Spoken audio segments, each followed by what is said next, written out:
Well, hello. I hope all of you are having a wonderful week. It is January the 14th, and starting another week here at Liberty University. And I just wanted to touch base on a couple of things.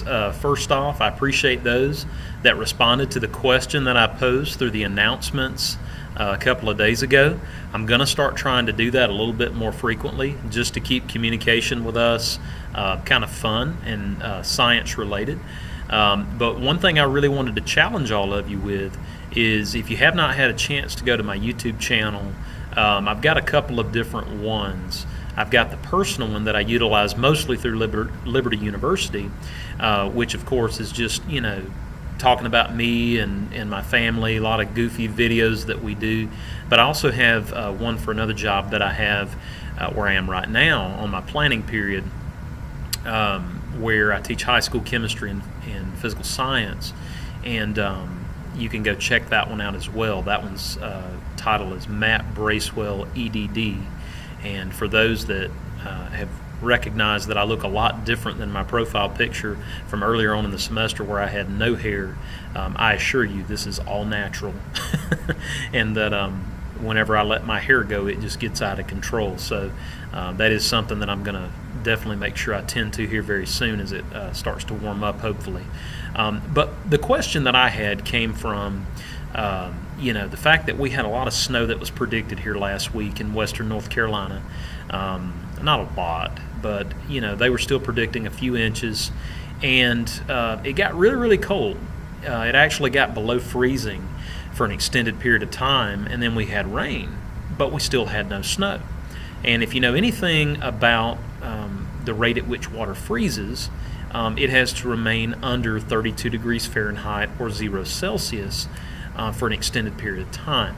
So I had several people who responded. The first one, I believe, if I'm not mistaken, I'm going to scroll over to my other screen really quickly, so just bear with me a moment.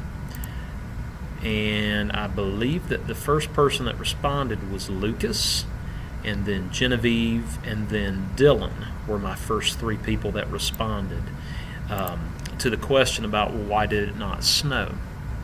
And part of the reason that is because in order for snow to occur, not only does the air where we live in the troposphere have to be 32 degrees, but the upper atmosphere, the uppermost parts of the troposphere, you have what's referred to as a dew point. And the dew point is the point at which rain is going to be created. And of course, that has got to come from the fact that water evaporates as the sunlight hits it.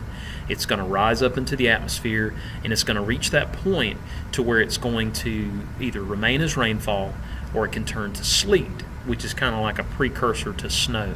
So we didn't quite get the snowfall because the atmosphere did not reach that point to where those water droplets could freeze over and then turn to snow.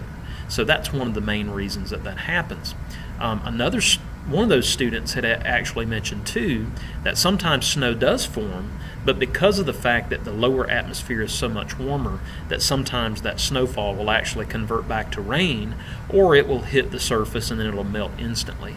So I do appreciate the feedback that you guys gave me there. I really appreciate that. It's good to have a face with a name. As I know sometimes with these online classes you maybe feel like you're talking to a robot, and I'm used to dealing with people face to face, so I like to have that interaction with you. Another thing that I wanted to mention was in regards to the YouTube live streaming that I'm going to be starting up here very soon. I do not have definite hours on that yet, so please just bear with me for about another week or so as I have classes here and of course with you guys that are just getting started up again. So I'll be making an announcement about that, and I look forward to getting any questions that you have between now and then. And always know that you can come talk to me if there's a concern or if you have questions. It's always best to do that in advance rather than get behind or make a bad grade because you didn't ask for help. So again, always be ready to teach the truth, 1 Peter 3:15. Always be ready to give an account to those that may be asking you for whatever reason. Always be prepared to share your testimony, and we'll look forward to hearing back from you soon, and God bless.